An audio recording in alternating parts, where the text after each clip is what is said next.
Okay, recording started. Okay. Hello, everyone. Welcome to the CSSJC meeting. Per Chapter 2 of the Acts of 2025, extended through June 30th, 2027, the ability of public bodies to meet in a fully remote or hybrid manner. Members of the public who wish to access the meeting may do so via Zoom or by telephone. No in-person attendance of members of the public will be permitted, but every effort will be made to ensure that the public can adequately access the proceedings in real time via tech means. So I'm going to review the agenda for today. Um, so we have announcements, then minutes, member reports, public comment, CREST and DI updates, Rob, a resident oversight, GOL update, ICE updates, Sanctuary City bylaw, flyer response, Youth Empowerment Committee funds and allocation and location, Town Council meeting planning, and then we'll have another public comment and then items not anticipated. And then I just want to go around and make sure everyone can, be heard and can kind of communicate through the internet. Anna? Yes. Okay. Lisette? Yes. And to our partners, Camille Hello. and Pamela. Yes. Okay. So we are waiting for a few other members, but when they get on board, they'll just join us. So I guess we'll start with announcements. Any announcements?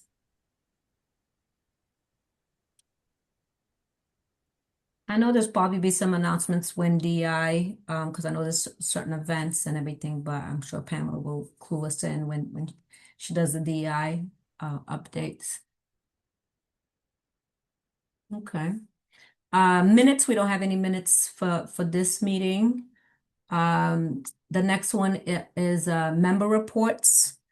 So I guess I could get it started, just that, I think everyone noticed on the agenda that we're going to be talking about a few things. There was a flyer response to a racist and very hateful, horrific leaflet that was left on people's cars in Amherst. But we'll go into more specifics in regards to that. And then we're also going to be having a joint meeting with the town council. So it'll be us and the Human Rights Commission on June 8th around the ICE or federal immigration responses that occur in our town and how our town personnel are engaging with them.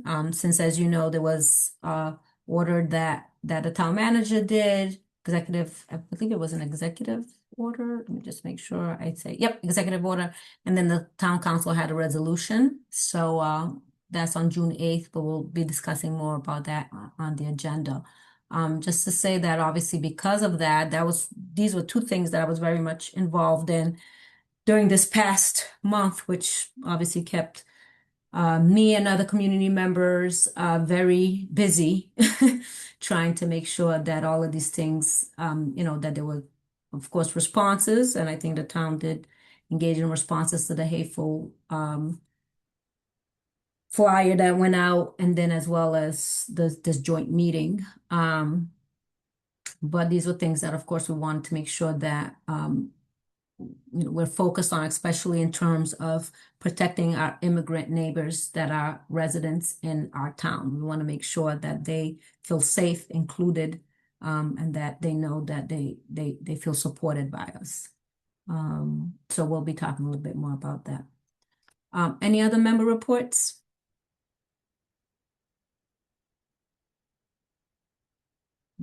Okay. And then public comment. So right now I only see, I don't see any attendees. There is no one in the attendees. Yeah. But I'll just read the public comment. During the public comment period, the chair will recognize members of the public. When called on, please identify yourself by saying your full name, preferred pronouns, and residential area. Residents are welcome to express their views. No speaker can, the CSSG will not engage in a dialogue or comment on a matter raised during the public comments. All right, I don't know what's going on. People are busy today. Usually we have a few attendees. So, all right. Well, since we don't see anyone, there will be another public comment at the end of the meeting. So, we will keep moving right along and start with the CREST and DI updates. I'm not sure who wants to go first.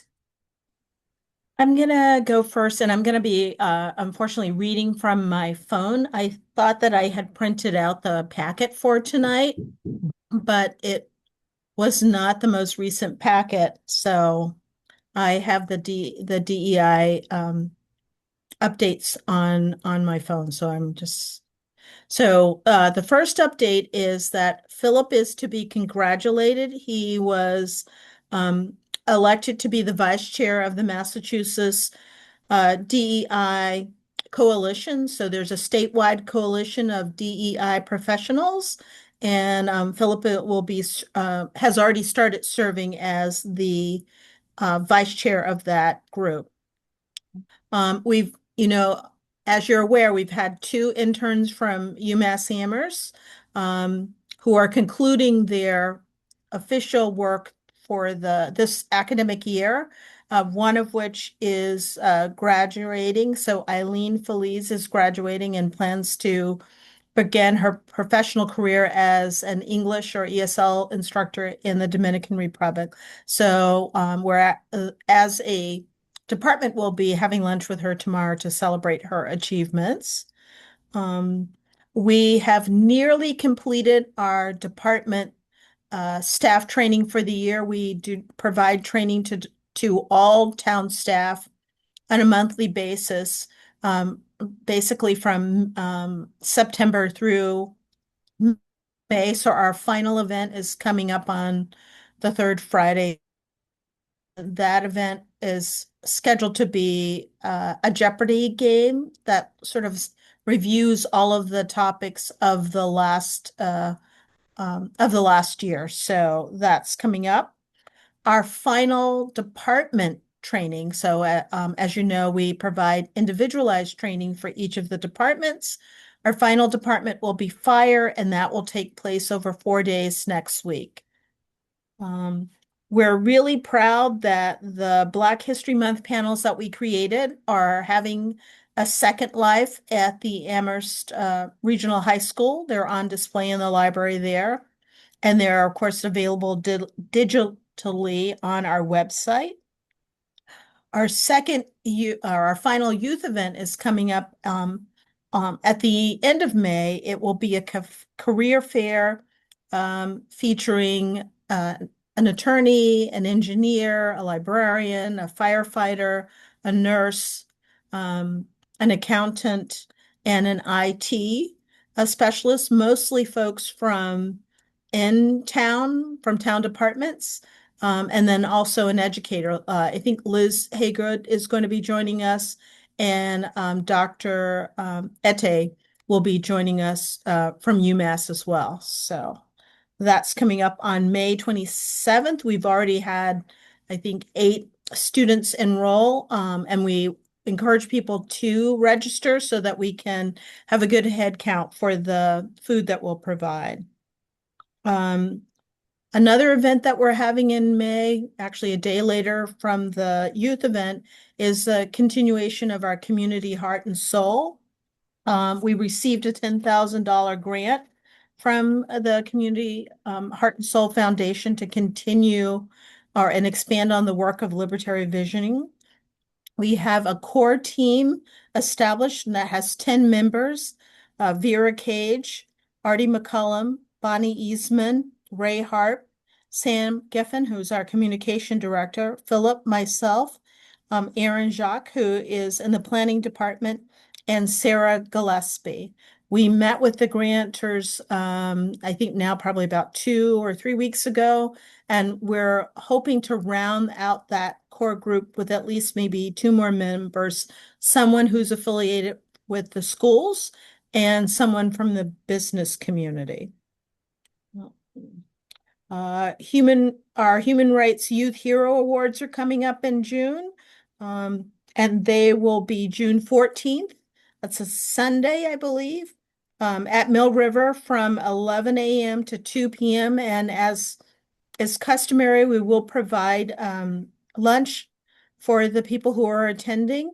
We're still accepting applications for Youth Hero Awards. I believe we've had a little bit, like maybe a half dozen or so, but if there are into youth who you think would be worthy or eligible for an award, you can find the link on our website, and I will try to drop in the May newsletter into the chat here. Or actually, we don't have chat, so I can't do that, but I'll make sure that that is provided to you all as well. Also in June, we have our Pride Parade, which will happen on June 28th. June will be a very busy month for DEI, CREST, and public health.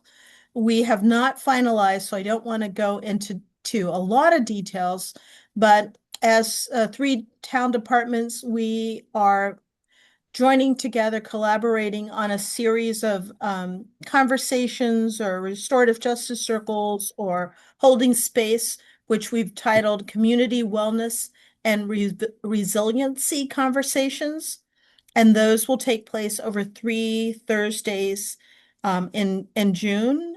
Each one will have a specific focus. And then we're going to kick off that series in May with a session that is more broad. And then our goal will be meeting on Friday morning. So we'll finalize all plans on Friday, and then we'll be able to distribute that information out more widely once it's sort of set in stone. And I think that is it for CREST updates. Right. Thank you, Pamela. Anyone have any questions, comments? I think I have a few, some comments, some questions.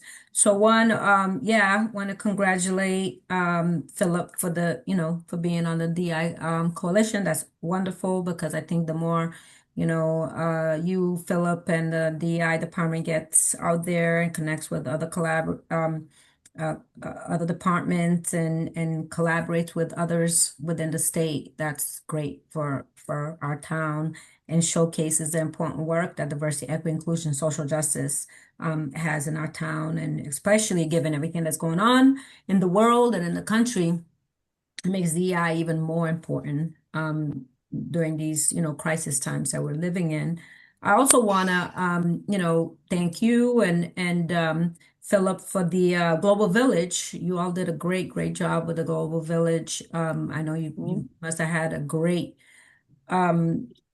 turnout and everything, because when I was there just to kind of do a little bit of the tabling and things like that, it seemed just constant people, very well attended. So I'm thinking that that's only going to continue to grow and grow. And again, it showcases that we believe in inclusivity, and it showcases all of what we have in terms of people from all over the world, and cultures and ethnicities, and genders and orientations and all of that, which is just wonderful. And so you all are to be commended, because I know that started last year and it's only getting better year to year. So that's wonderful. So I guess just some clarity, just so I know that you all have been providing the training. What do you feel like in terms of the training? Do you feel like town staff have been like receptive? Do you feel like, from the departments that have attended your trainings throughout the year, that it's most of the members? Because I know that it's encouraged, but not necessarily mandatory, right? So I just wanted to get a sense from what your assessment of the training, since, you're down to like the last department, how you feel it went. So for police, fire, and Jones, and I think I could include DPW to a certain extent. Police, fire, and Jones, pretty much almost 100% of the members of those departments go. And I think we probably also had 100% from Crest. So Mhm. so the Crest, Public Health, Rec, are all done together in the Bang Center. We just and the Senior Center. So we try to group the smaller departments. So I'm sure we probably were close to 100% from Crest, if not at 100%. Um, and then good percentages from Public Health as well. We did not have as many. It's some people from the Senior Center, but we certainly weren't at 100%. Um, and that's true of the departments in town hall, like some representation, but not at 100%. Police, fire, definitely closer, and Jones Library, definitely closer to 100%.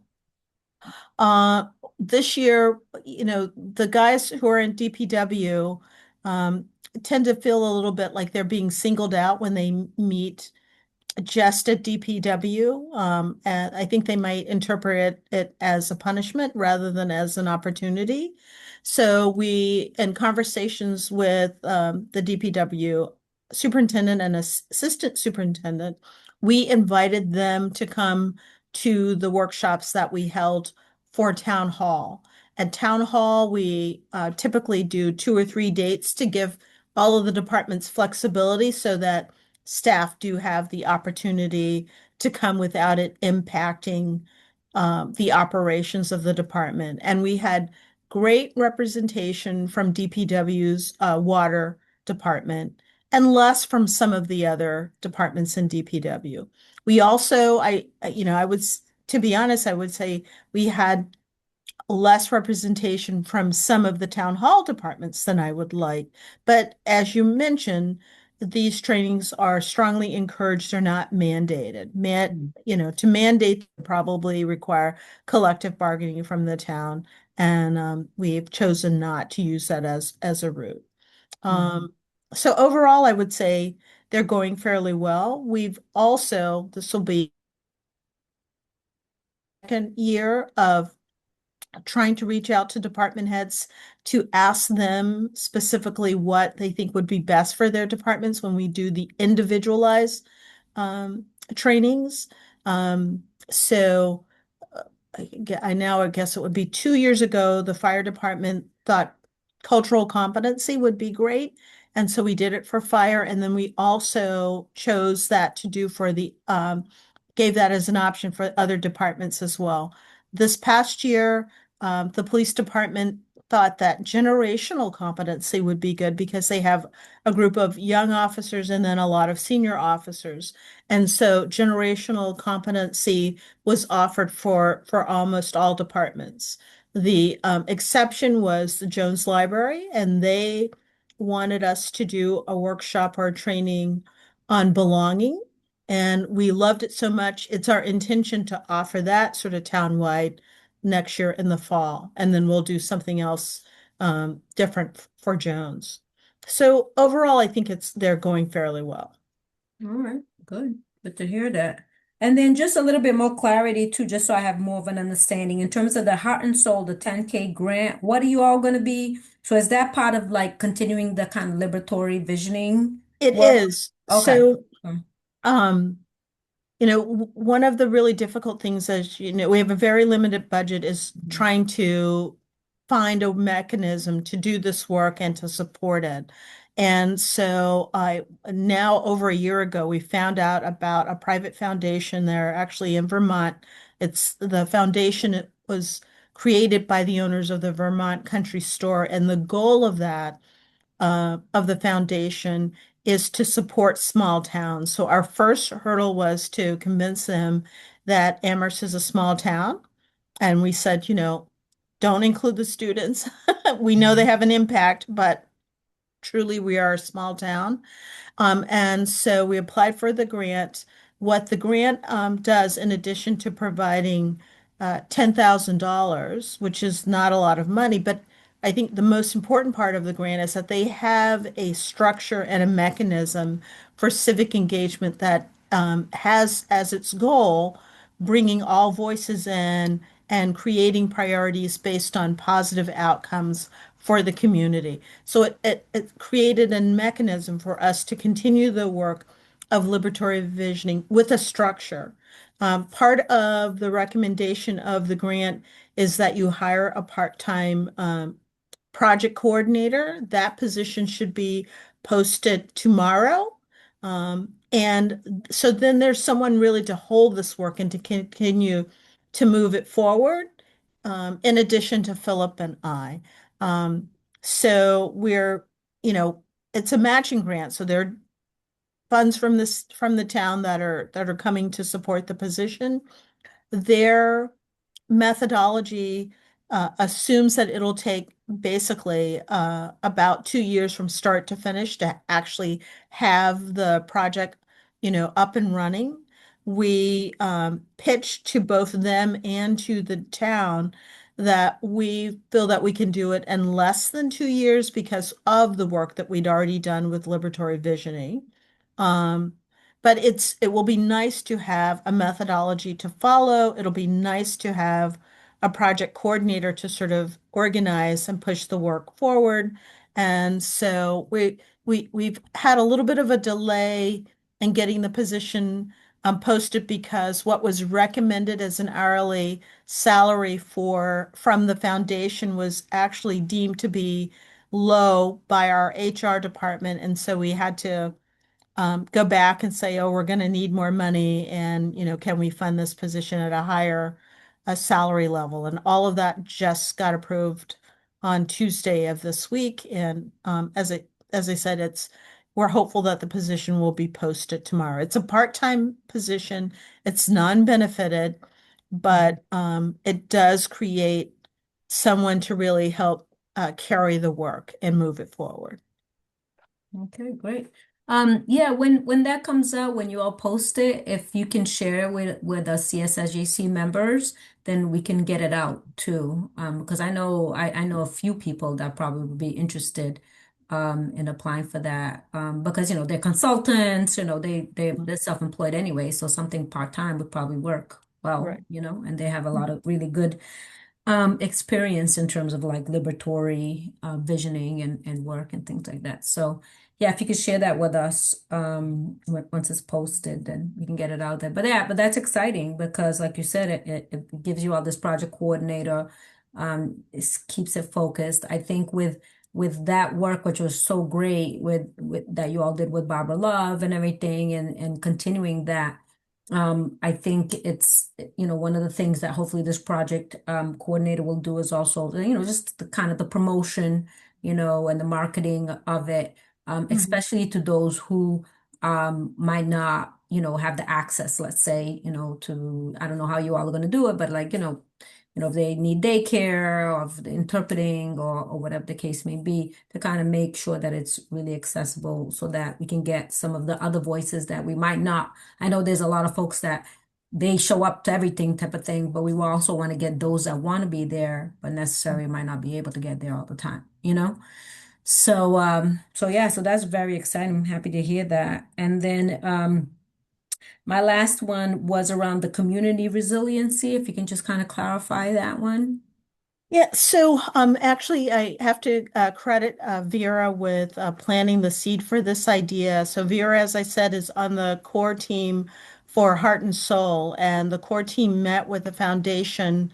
Um, I think it's now been about 2 weeks ago, and during that conversation, we're planning a meeting for the Heart and Soul that would be open to the broader community, and we talked about the three um, incidents that have happened in the community, the murder at UMass, the closing of Hampshire College, and the racist letter, and discussed how that might impact the heart and soul conversation. And so we talked about the need or a desire to sort of create space for people to um, to have conversations, to process, to get together, to chat. And so out of that came the idea of creating this community wellness and resiliency conversation series. So we'll start with a very broad opportunity, an opportunity for people to gather broadly without a specific focus to talk about any of those issues.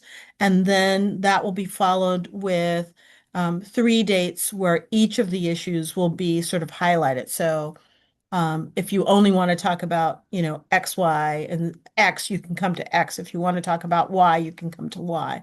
And, after having the conversation in that heart and soul meeting, I just approached Camille and Kiko, our public health director, to say, is this something that we can partner on? Because we're at the end of the year.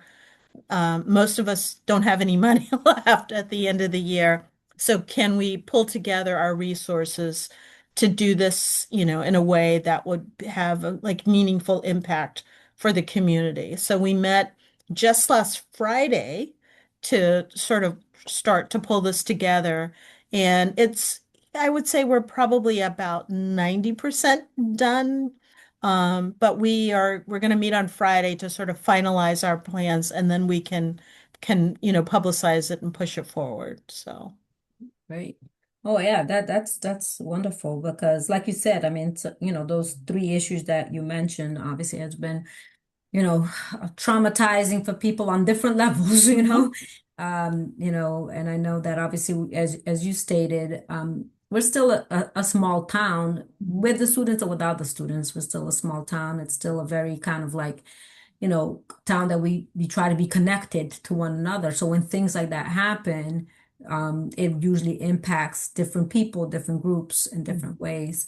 So having a conversation like this, yeah, is definitely very important. So yeah, when you have that information, make sure if you can, and I know you always do, but just to kind of remind again, to just share with CSSJC so that, I can share with my networks and our members can share with the networks. Because yeah, these are key things. And I know so many people that those three incidents, and I'm sure there's others, right? Like in, Right. ICE in our town and so on and so forth.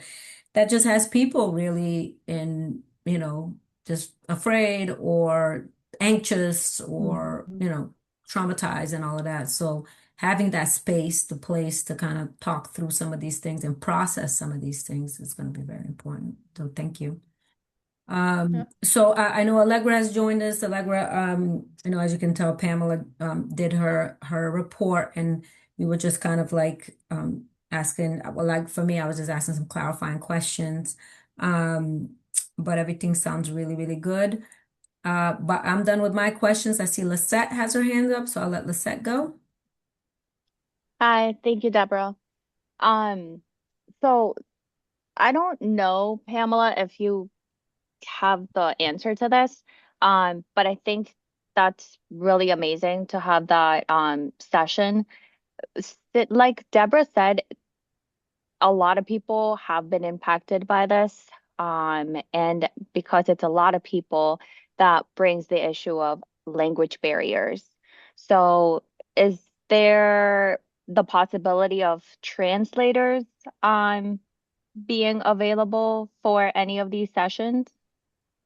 So we can add that to our agenda on Friday as we finalize, because we haven't, I mean, what we first reached out to a group of facilitators locally that we thought would work for the topics, and trying to get everything done before the end of the fiscal year, like it all has to be done and paid for before June 30th.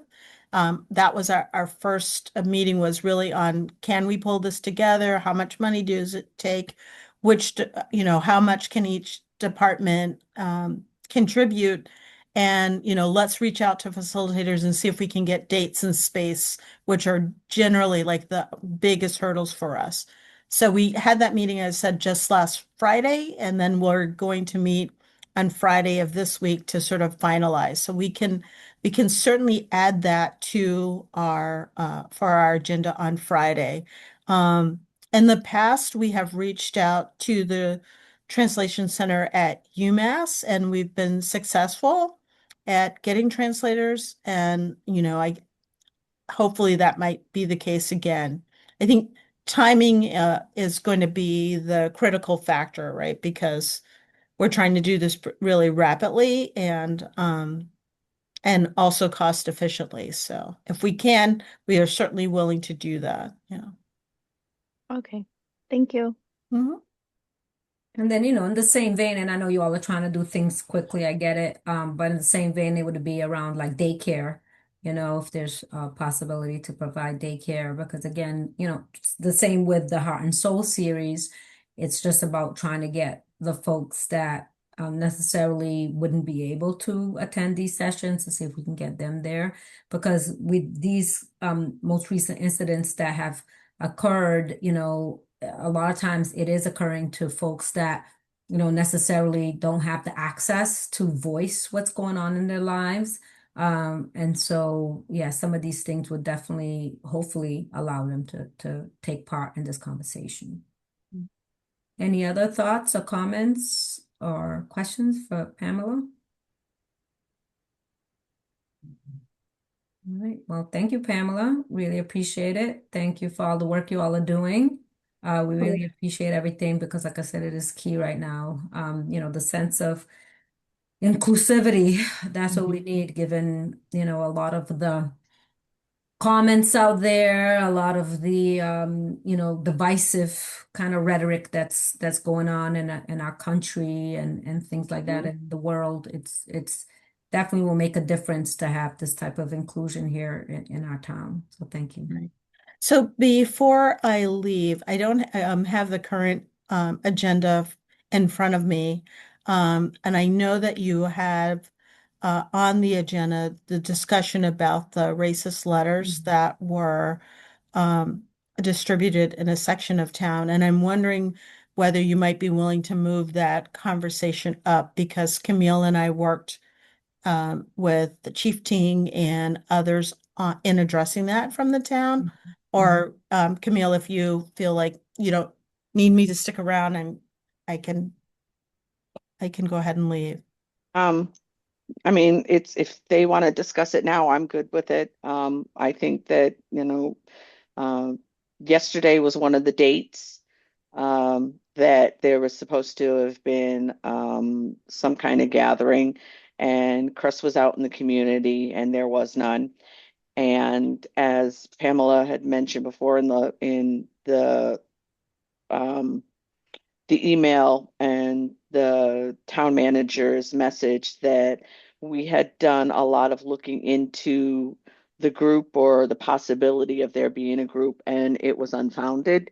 But we also have, Cress has written down the dates, and to be really to be checking on things and just be very aware of any possible occurrences or anything else coming up. We've also been out in the neighborhood where the letters were left, talking to folks, and we haven't found anything else besides those nasty racist letters.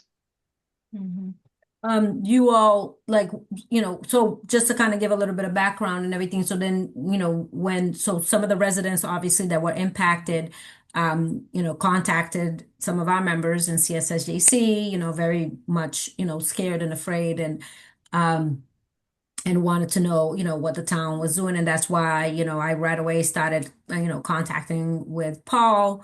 And then, he was CCing, I believe you, Camille, and Pamela, and maybe Philip.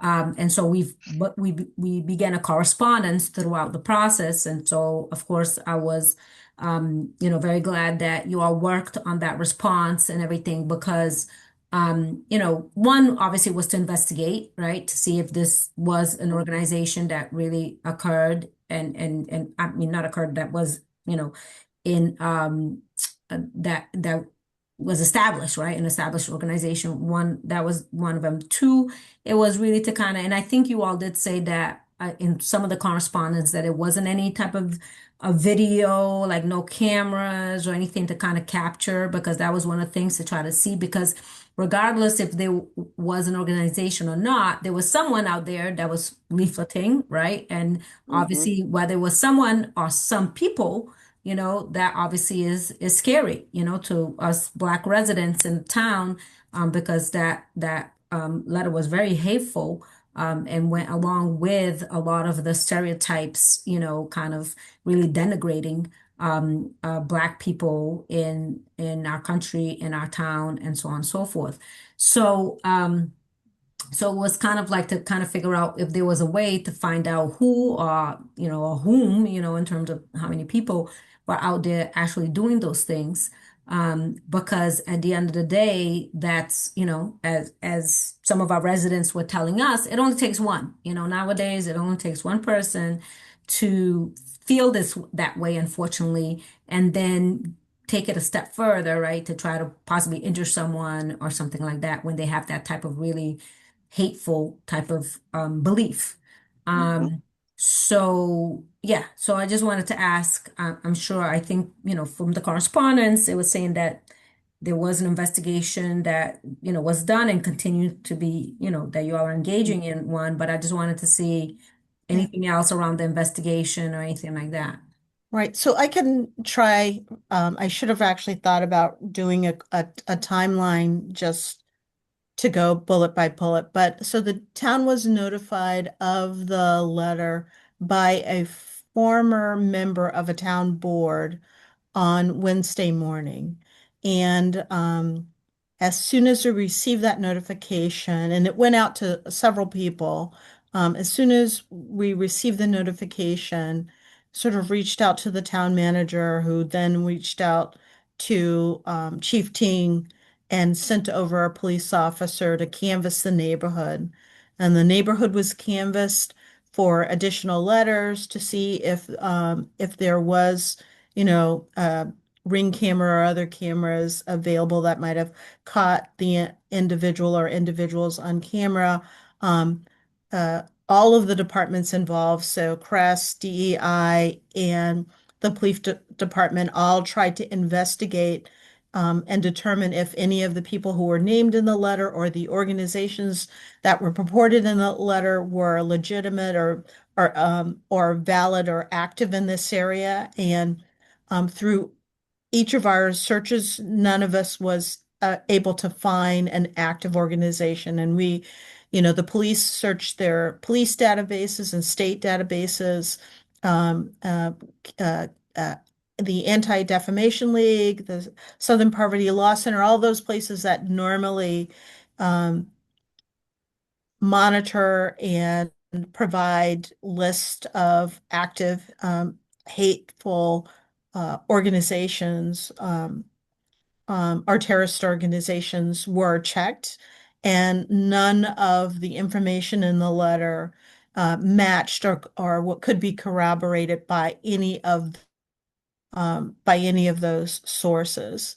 And then on Thursday afternoon, unfortunately, just the with the schedules of the folks who were involved, um, the Camille, myself, Chief Ting, and the communications director met to go over the facts of the situation and to draft the public statement that bears all of our signatures or our names, so that all of the information would be comprehensive and would include, what each of the various departments had done.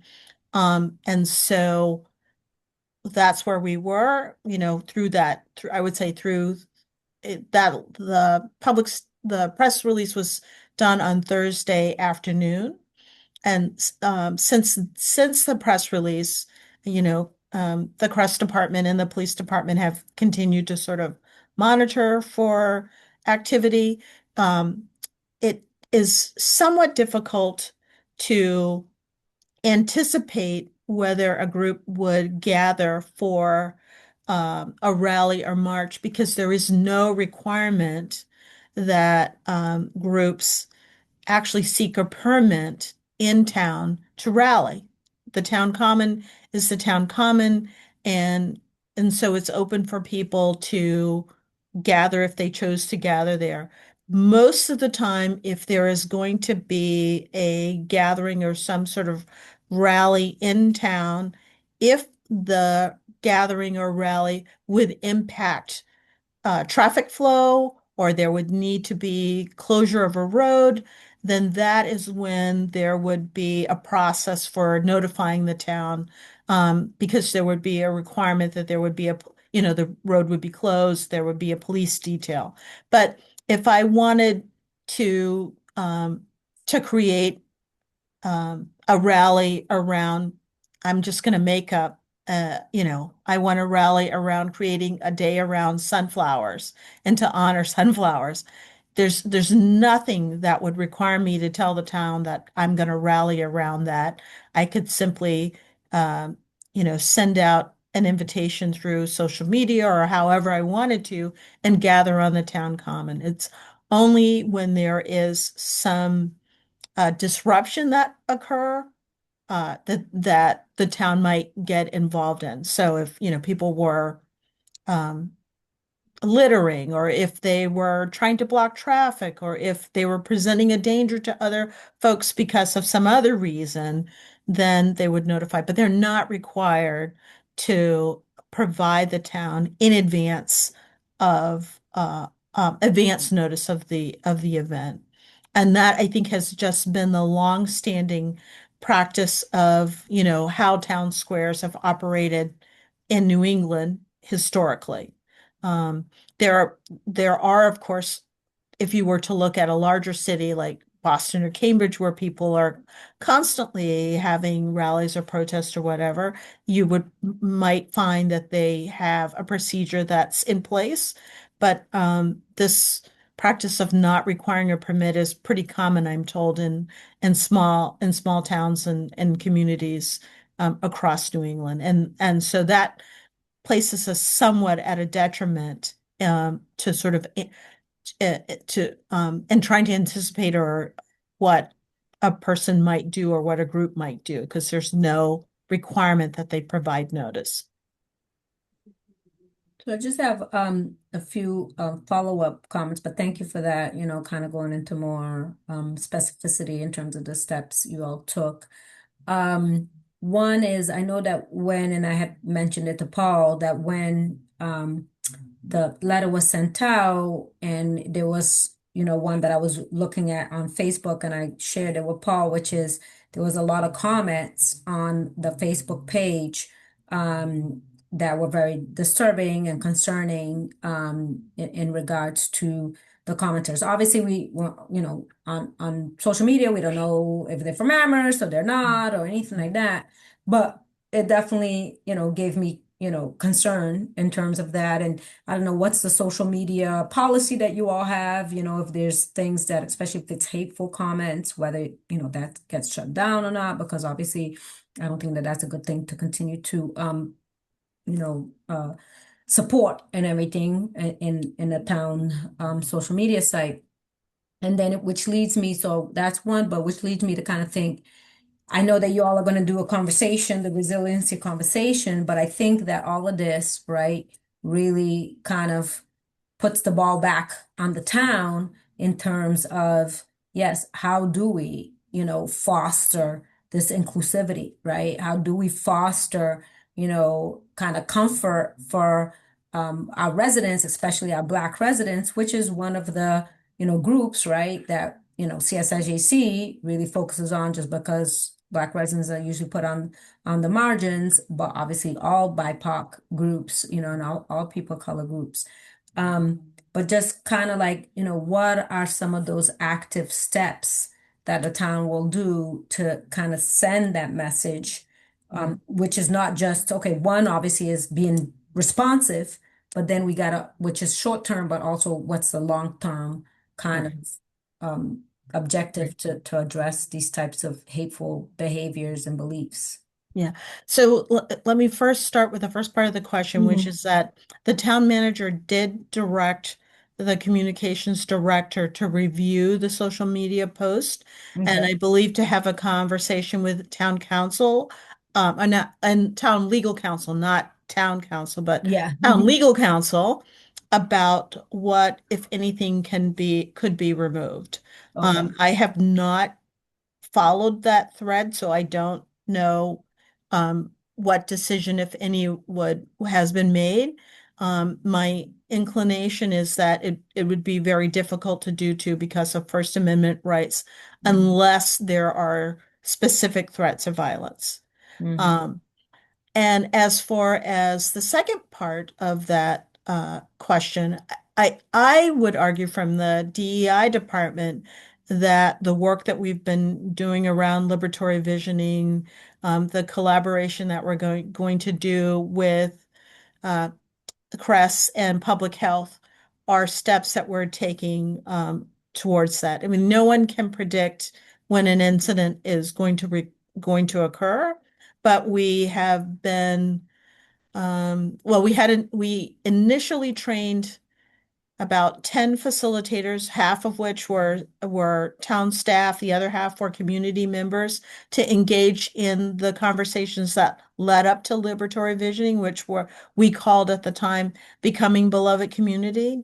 Heart and Soul sort of allows us to continue those conversations, and so they've been ongoing, and they will continue to be.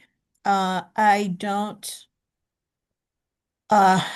We haven't thought long term more about what other specific steps we could take, but certainly in the conversations that we had with our coaches from the Heart and Soul, we talked specifically about the incidents that have occurred and how they have impacted the community and how we think they will impact the work that we will have to do going forward. So I think those are, the ongoing efforts and actions. And, there is probably always more that we can do, but it hasn't been left undone, at least from my perspective. I'll just say one last comment, then obviously, anyone else that has any comments, questions around the response to the racist letter. I think the other thing in terms of the social media, and obviously I'm an attorney, so I understand First Amendment and things like that. But I think one of the things, I mean, at a minimum, what could happen, even if, legal counsel comes back and says, well, it's First Amendment, we can't remove the remarks because, it's not threatening or, targeting someone individually or something like that. But maybe to even still at a minimum send another message, right, on the Facebook post to kind of reaffirm, right, that we are a inclusive town, we are blah blah blah blah, just to kind of reaffirm the response that was made. Maybe even something like that could be helpful in terms of just again reaffirming to those commenters who were just like, oh, this is nonsense, why are you even responding in this way, you all are soft, or why is there a need for DI, or and all this stuff, to just kind of reaffirm that, listen, this is what Amherst is about. Amherst is about inclusivity. Amherst is about supporting all our residents, our BIPOC residents, and so on and so forth. So kind of like thinking through some of that, right, that goes along with some of the work that you all have already been doing, but maybe, doing some messaging in that site could reaffirm some of this. Because again, I think the important thing is to showcase to our Black residents that, hey, the town is in their corner. We, feel as harmed as you do, type of thing, right? It shouldn't be just us Black residents that are feeling afraid and harmed, and just disgusted by what was written in that letter, but for the town to really feel like, okay, like what Muhammad Ali's poem is, right? He has the shortest poem in the world. I don't know if you all know what it is, but it's like me, we, that's his poem. Me, we, right? Which that's what it's all about, right? Me, we, if something happens to me, it happens to all of us, right? That something happens to other people, it happens to me. So it's a vice versa type of situation. I think, That's what I think the Black residents want to feel. They want to feel that, you know what, I feel outraged, the town feels outraged. Thank you, thank you, thank you. You know what I'm saying? So that's all I'm saying. It's just like maybe it's some more messaging on that social media site to just kind of reaffirm the type of town we are. That could go a long way.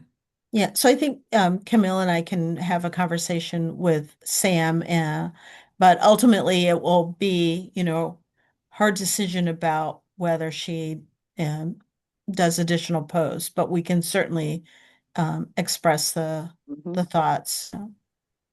Mhm. All right, thank you. Allegra? Well, and I totally agree with what you're saying, Deborah. And I think I would add that if there was an additional post made to have something, if the decision is made that we can't touch anything because of First Amendment, which I also understand, and we it's tricky because it's that fine line of like the protected speech versus not. Um, but I think if there was some part of that messaging that said like the town is monitoring these comments and the comments made are not reflective of the town's belief. We are not removing them because we won't remove anything unless it crosses the line to speech that's not protected. Because I do think I think social media is one of those things where it's like a snowball rolling down a hill, and like who knows, maybe none of those people even live in Massachusetts. Like maybe they're little AI chatbots. Does it matter? No, because it's nasty things that they're saying. And I think we have to recognize that like either it's going to be a broad like nobody can comment on any sort of post, or we're going to have to figure out ways to express that the views from posters don't necessarily reflect the views of the town. Um, but the town also understands that people have the First Amendment right to express their views to the government. I mean, I know it's not necessarily ideal, but I also think that rather than somebody thinking like, oh, well, the town's not stepping in and saying anything or removing these things, like there is a reason why that hasn't happened yet. And why it might still not happen. But if there is that distinction made that like the town doesn't believe the things that Joe from Ohio is writing, like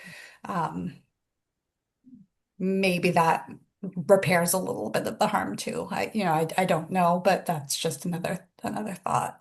Mm. Yeah, and to add to what you're saying, I think even explaining it, because a lot of people don't understand the First Amendment, right? So they don't understand that there's certain expressions that obviously if it goes beyond just expressions, but it goes to targeting or so on and so forth, that's when, obviously that's not protected speech.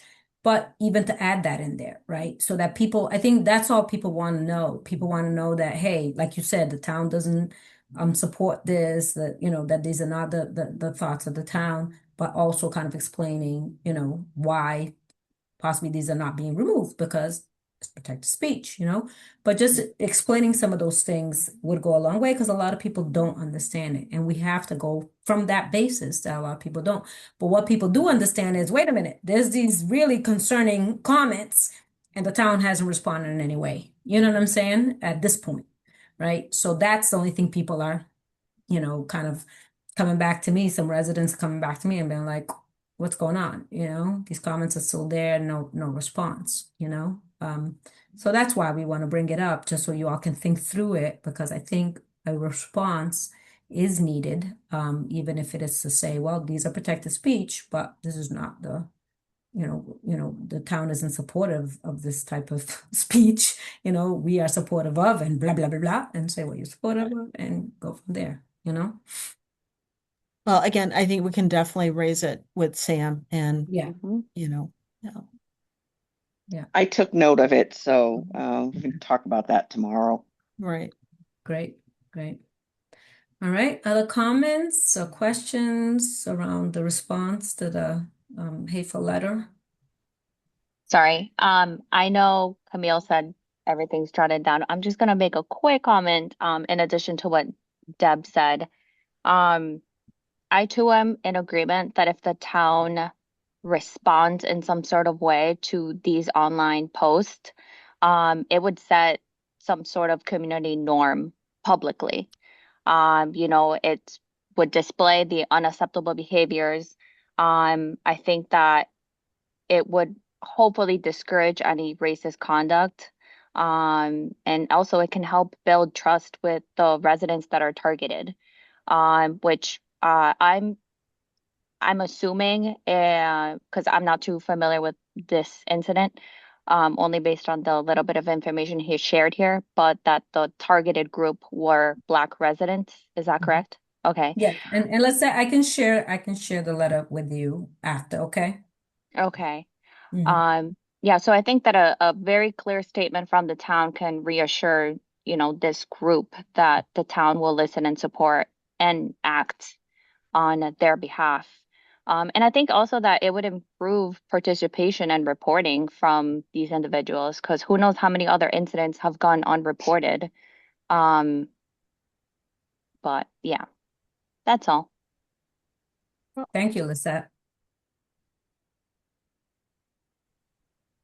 All right. Well, I think I will depart and leave you guys to the rest of the meeting. But as I said earlier, Camille and I and Kiko will meet on Friday and we will take note of all of the things that you mentioned.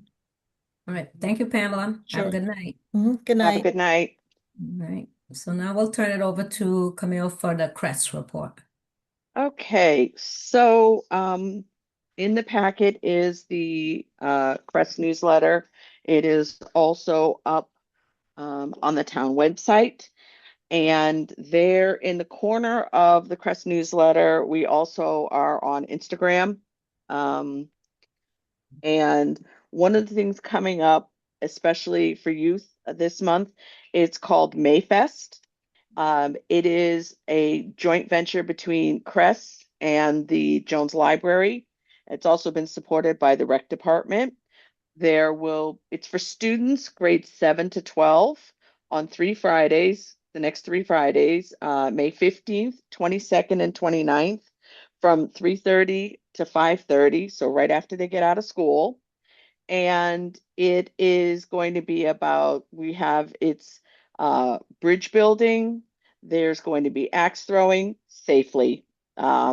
Yes, not real, safe ones. Basket pong, trivia, Mario Kart, bracelet making. There's going to be food provided, books. Crest team members will be there. Every time it's going to be held in the large activity room at Bangs. And Crest responders will be there to assist. The Jones Library staff will be there. And on the last one, May 29th, Antonio's Pizza generously donated 5 extra large pizzas for this event. So I wanted to give them a shout out for their support to the community and Crest. Also, Crest has been supporting Morning Movement Mentoring Program, MMMP, and they let me see, two of the Crest responders, along with our program manager, uh, went with the students from MMMP in support to the State House. And they took pictures with Mindy Dom, Joan Comerford. And one of the things that was happening there, all the senators were there. They were voting on the budget. It was really good for the youth to be there to see our government at work. Let's see.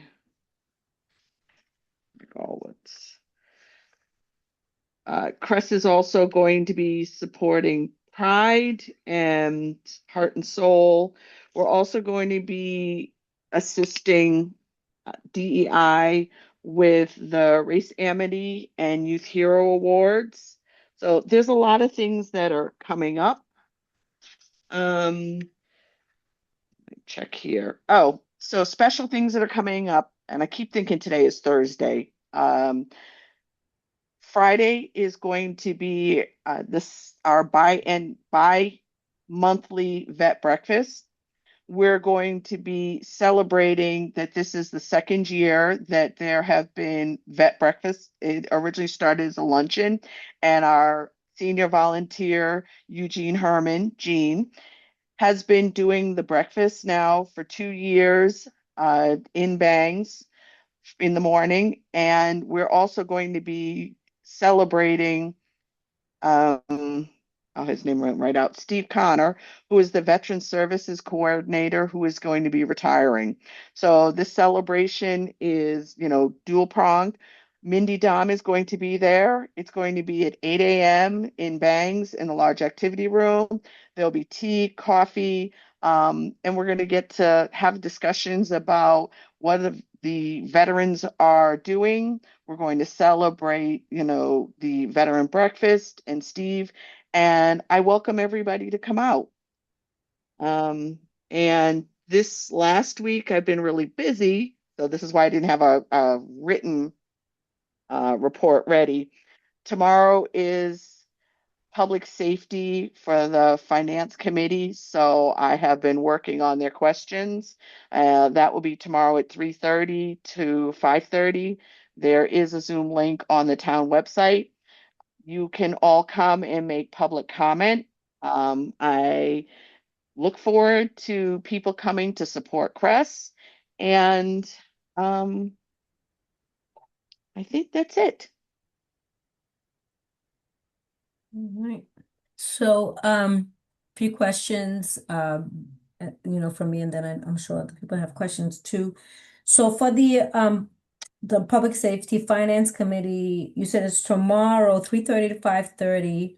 Link is on the town website. So this will be presentations from Crest, Fire, and the police? I don't know about presentations, but we'll be answering questions from the finance committee on our Okay. budget for fiscal year 27. Okay. And do you know what time the presentations will actually start? It all depends on how many people are speaking Okay. But during the do you know comeback. if that's is that the only agenda, or if they have other stuff? I'm just trying to figure out. No, I think it's just public comment and then go into police, fire, crest. Okay. Okay. Good. So, All and right. I also want to make it noted that FY 27 will be the first year that Crest will have to rely solely on the town budget. We do not have the equitable approaches to public safety as known as the EAPS grant. Mhm. So our budget is very small.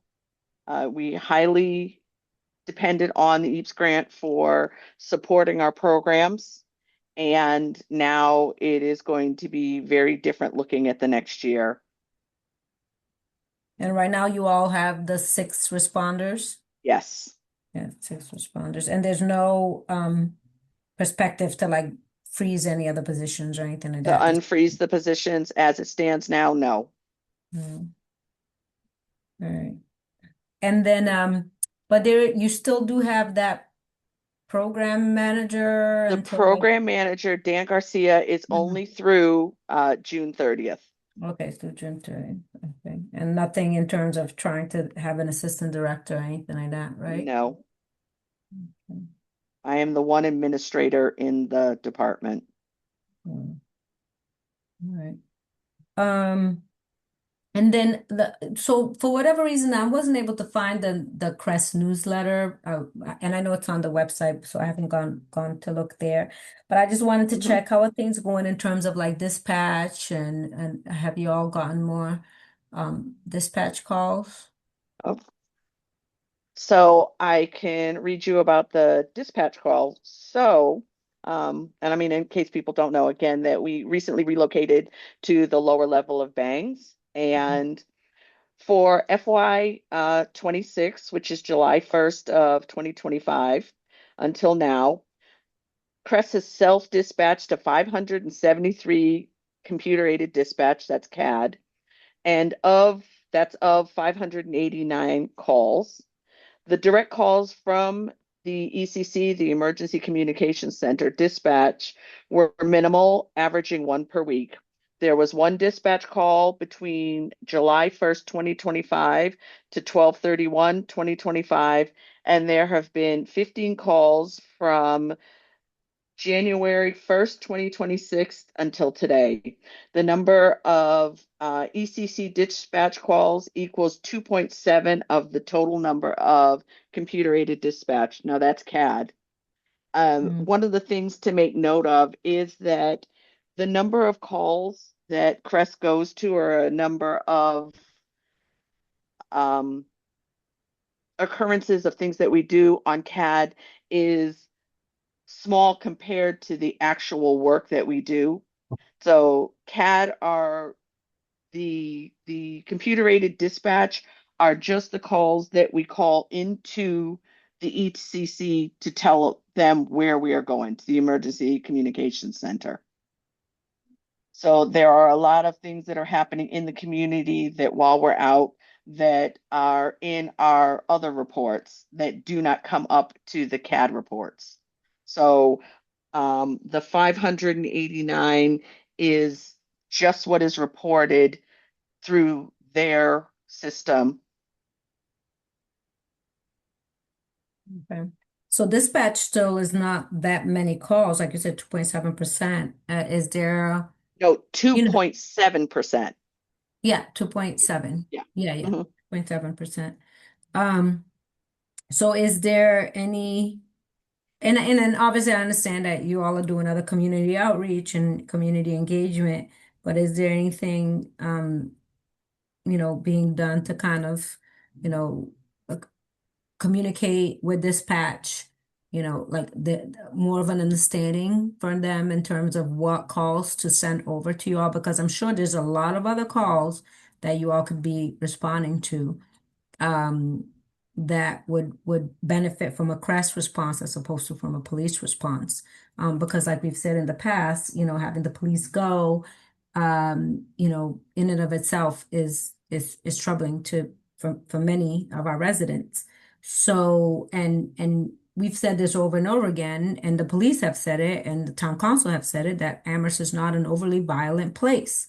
Mhm. So if Amherst is not an overly violent place, why is it that there's only 2.7% dispatch to date, So are we getting any information from dispatch as to why this isn't getting ramped up?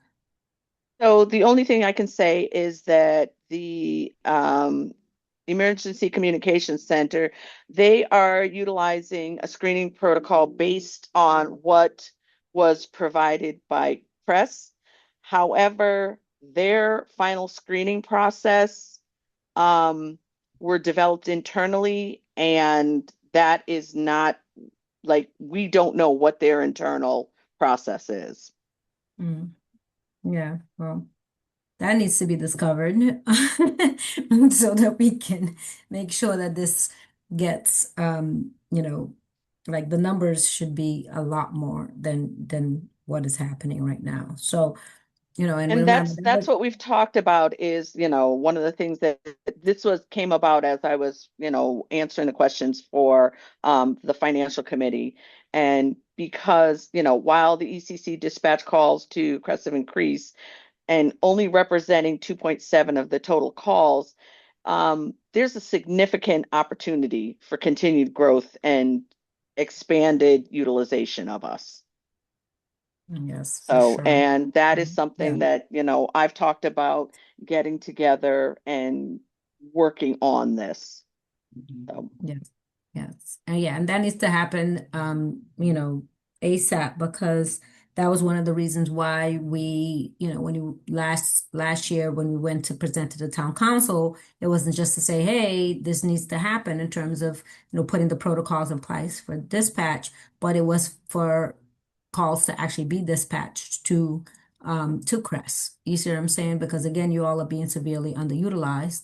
Ergo your staffing and things like that, which just doesn't make sense to me or other residents in our in Amherst, because I get communicated by residents all the time that are just like, we need Crest. Crest needs to be utilized to its full extent, needs to be funded to its full extent. So the fact that, that hasn't happened, and nothing towards you, Camille, because I know you are doing all that you can and more. You're going beyond, given that you're the only administrator, you don't even have an assistant director.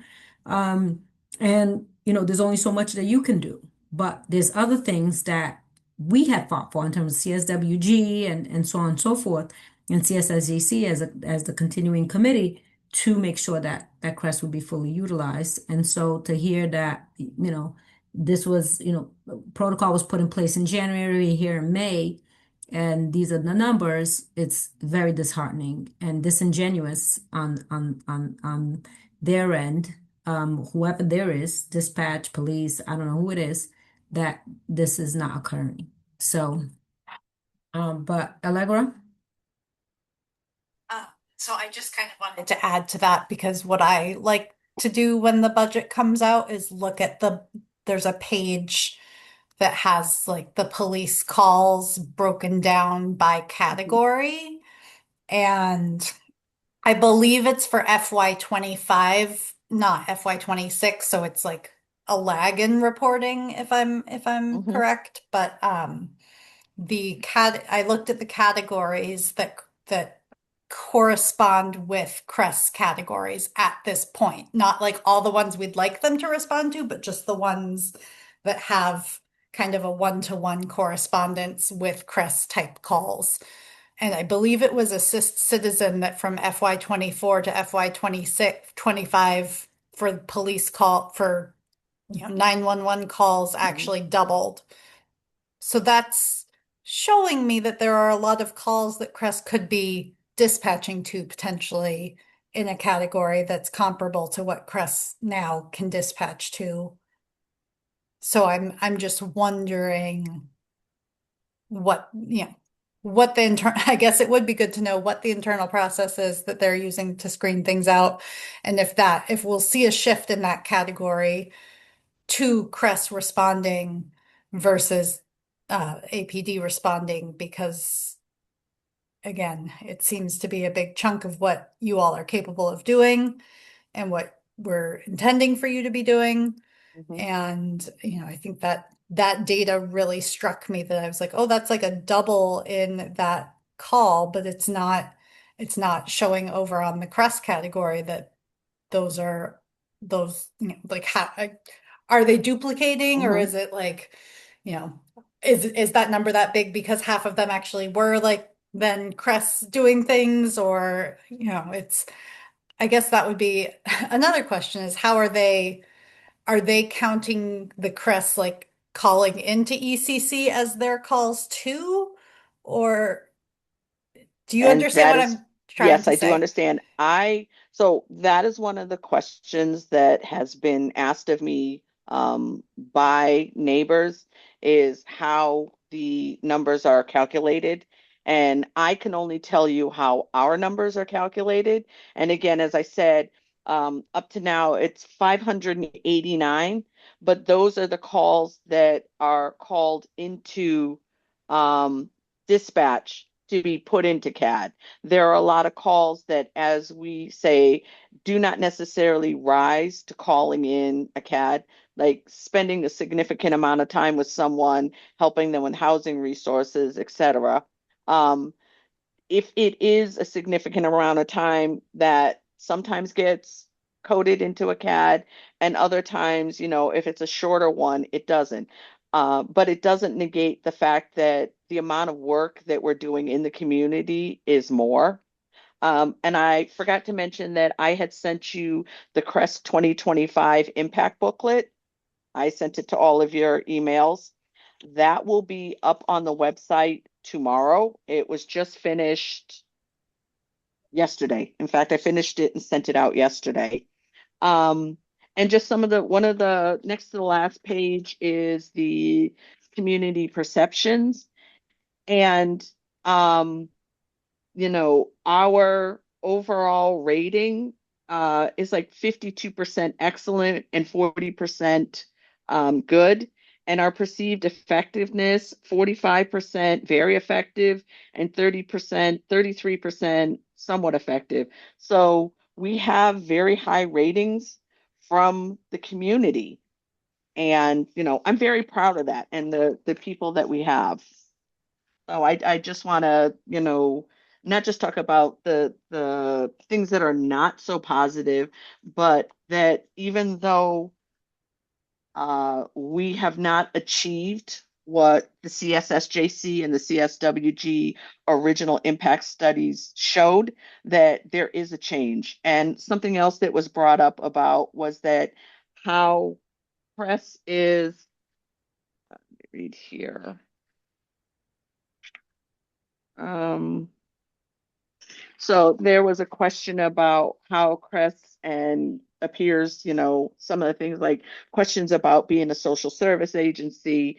And the big thing was how, one of the things that CRESS is doing is that we have evolved to meet the needs of the community. And the needs of the community play a significant role in the shaping.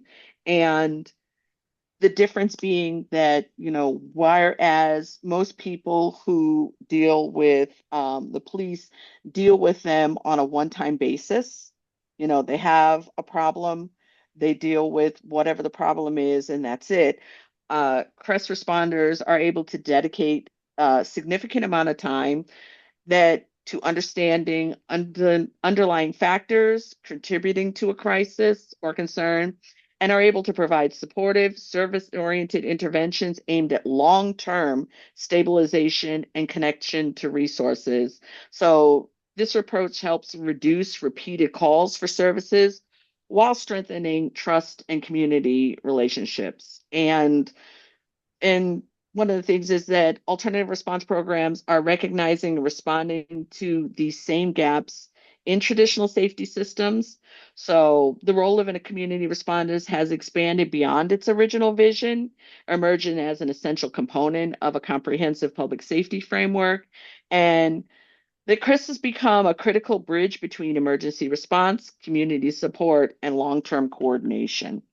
So these are all the things that we are doing actively in the community that don't necessarily show up strictly by numbers. Whereas, somebody can have 1,000 interactions, but it doesn't necessarily mean that each one of those interactions takes time, and that the interactions that we have, while less, are much more time consuming and get more to the root cause of the crisis that someone is having. And that's what we're trying to work at. We're looking at the root cause.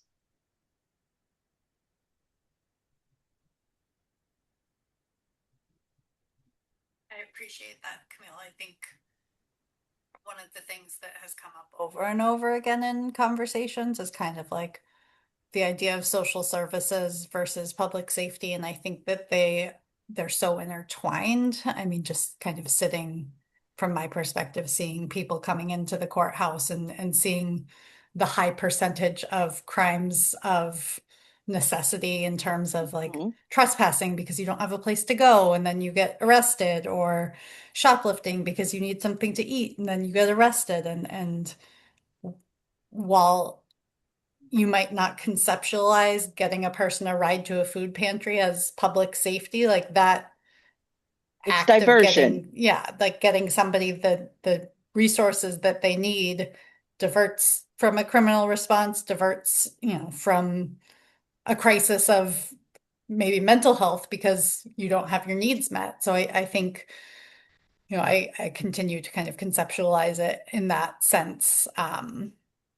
And seeing, looking at the numbers that we are given, like it does, to me, it's saying there's such a need for your services and the things that you're able to do, that why can't we have more of you to be meeting the need in a different way, and in a way that might help, there might be a lot of intensive work with somebody at the beginning of your relationship with them, but if you're doing that groundwork and somebody gets housing or somebody gets hooked up even with like PT1 on Mass Health so that they can then get rides consistently through their health insurance to go to, their medical appointments, that will then reduce the ongoing crises that might otherwise make it to a 911 phone call. So, I mean, So one of the calls that I can think of is there is a neighbor,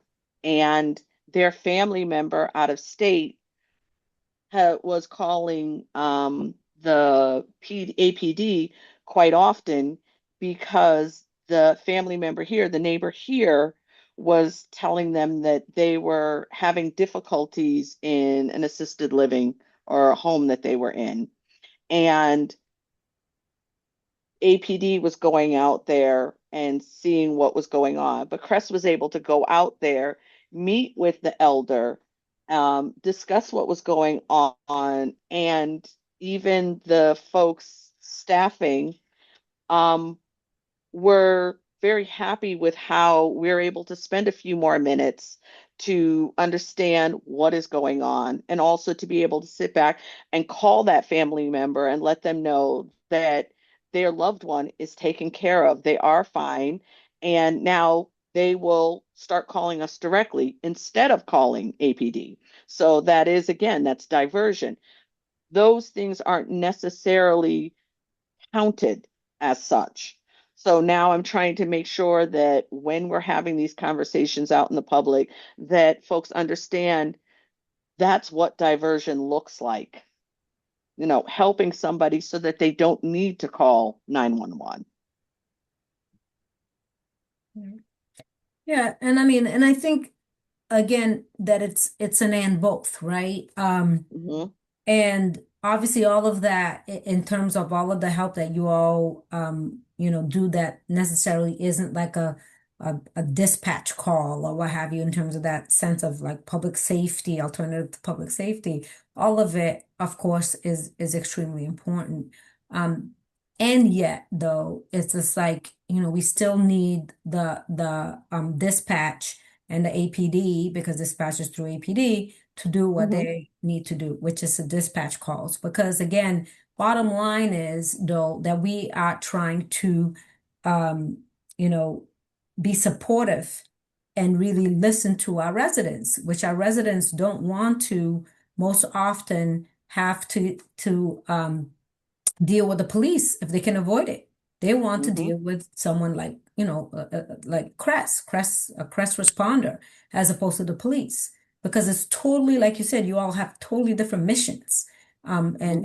and foundations. You know what I'm saying? So that's why for us, at the end of the day, even though of course you all are doing everything that you can, but for us, on CSSGC, as a matter of public safety, which is part of our name. And as a matter of, why CSWG established CREST as an alternative to public safety is to make sure that our residents are not traumatized by the police going Mm-hmm. out there and engaging with them. Even if they have whatever was the other one that they have, the clinical person that they have or Mm-hmm. what have you, which obviously goes in tandem with them. You know what I'm saying? Which is not an like they go by themselves and interact with the person. No, it's the police that goes out there and is dealing with it. And then, the clinical person is there to do their evaluation or whatever the case may be. So that is not what we envisioned at all. We envisioned Mm-hmm. is this response from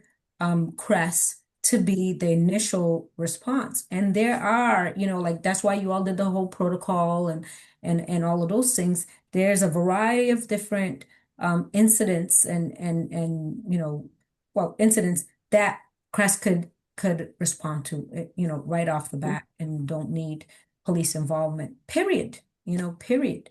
So, those are the things that we at CSSGC need to get to the bottom of it. And I think that other folks in town, because it can't be just CSSGC, other allies and other town residents need to also let town council know and let others and and the town manager and others in town government know that we need Crest and we need Crest to be responsive and to these issues that should be dispatched to them. So I think one of the things that is added, I mean, one of our goals for the Equitable Approaches to Safety grant was to have different meetings with groups, and the 3 sessions for the community wellness and resiliency conversations, along with heart and soul, I think really speak to how we're going to go about this. I think bringing people together. And I know you mentioned about childcare. That is Mhm. one of the things that we are working on, because being a single parent, my kids are grown and I have grandkids now, but I know that was a very difficult time to go to anything and have kids. So that is on our agenda to talk about, and we are working through how this is going to work. But I Thank really you. want to encourage people to come out to these meetings and for the youth to come out to Mayfest, and to be able to come out tomorrow if people are available. I mean, excuse me, tomorrow, Friday, for the Veterans Breakfast. Mhm. Yes. Thank you. Other questions or comments for Camille? Sorry, one quick comment because you mentioned the veterans breakfast. Um, you emphasized that the budget is very small. Does this mean you'll have to cut back on events such as the veterans breakfast? So, yes, but we are right now, I mean, it's not in our budget, but one of the things that we are setting up, we do take donations for the Veterans Breakfast. And also, we are looking at getting some support from the community for the vet breakfast. It has steadily increased the amount of people that come. We ended, when I first started, it was probably a dozen people that were coming, and now we are regularly over 2 dozen people that come. And I'm anticipating that Friday we're going to get many more people, um, with Representative Dom coming. Okay. Do you have any idea what kind of questions the finance committee will be asking you? I received a list and a page and a half actually. So that has been what we were working on today. I mean, I actually received them on Monday. So many of the same questions that you have asked, and I have answered today a few of the questions they asked about the dispatch calls, and also the evolving needs of the community. So they are all along those. And also, there was a question about transportation, and how, as I said before, that our transportation, and Allegra also spoke about it, is how it is diversion related. And it's not just picking someone up and just taking them to the store. You know, everything that we do is through an assessment. We thoroughly assess the situation and the need. So I know that the responders have seen you, Allegra, at the courthouse, going there to support a neighbor who was not able to get to the courthouse, for example, because they missed the bus, or the fact that it takes, and I'm not sure, I know it takes at least 2 buses to get out there. And if they have to be out there by 7:30, 8 a.m., it's really hard. So Mm, okay. Thank you. you're welcome.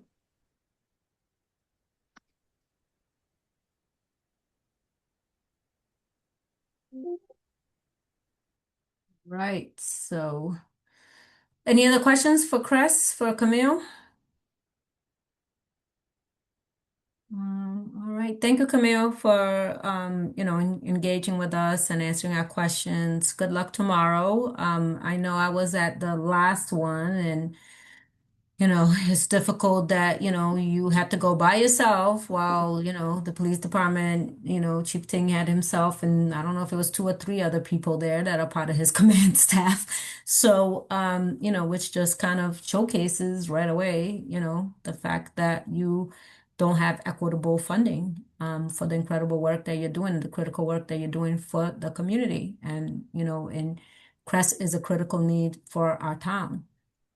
So yeah, if I can, I will, try to make it tomorrow. I just have to see, pending on my schedule. But hopefully others will make it to the finance committee, especially to the public comment, to just, Mhm. say the public comment. But it was also very interesting to listen in last year, just to kind of hear all the facts and figures and things like that. So but thank you. I Um, appreciate that. Thank you. I can't make it because I'll be at work, but is it possible if I quickly draft something for Camille to read it out into the record? Camille, would you be able to do that? I don't know about that. Let's set this, just send it to me. Okay, This, if I can, then I'll do something on my behalf and then I'll read your statement too. okay. Will there be like kind of like in our committee that we have public comment at the beginning and at the end? Because I might know. No, they only do the beginning. Oh, okay. Yeah, they don't do it at the end. Okay. Oh yeah, just send it to me. Okay. I'll include it. Okay. I was going to say, if anybody in town has any public comment or wants to share with someone else to read, I know they give a certain amount of time. I think it's 3 minutes to Mhm. do that. So, Yeah, yeah, yeah. That's why, like, you can do that. um, Deb, you made comment. Is that definite that it is June 8th that the CSSJC and HRC, the Human Rights Commission, are going for a special committee? Is that Yes, it's June that's 8th at definite? 7:30. Yes. We got Okay. communication from Mandy Joe stating that that would be the day and, to get our questions and things like that. Now, is that going to be in person? Well, I mean, that we're going to discuss it. I'm assuming it'll probably be in person and remote like they've done in the past, but usually we try to be there in person. Okay. All right. Yeah. Because I'm going to try. I'll be traveling back from a conference, but I'm going to Mhm. try to be there. Okay. Yeah, but I'm sure they'll do the remote too, but we can just confirm with Mandy Joe because I know I'm going to be sharing it in my network, so Hmm. hopefully we can get a lot of people there for Okay. that. All right. Thank you. Thank you for letting me know. All right. All right, so the next thing on the agenda is the Resident Oversight Board, GOL update. I know I don't have any information, but I don't know if you do, Allegra. I sat in on part of it last night and I couldn't stay for the whole thing, but they were discussing it. Um they were kind of talking back and forth about the merits of review versus investigatory, which is obviously what they were tasked to do. I think that there were two counselors that were strongly in support of investigatory, two that had significant concerns about, um, I guess there was concern that if the ROB itself was doing the investigation, what would that look like and would that bring in community biases? But from my recollection of what we had talked about, like the ROB members themselves might not necessarily be investigating. There would be the opportunity for a actual like consultant to be Yeah, doing the investigatory work. So I think I have was that, getting like frustrated. have a person on contract, an Right. investigator, an experienced investigator on contract to bring them in whenever investigations are needed. Right. And so I Mhm. don't think that some people were understanding that. So there was a lot of back and forth about that. I mean, I know ultimately there was no decision made last night, so I'm assuming they'll talk about it again at their next meeting.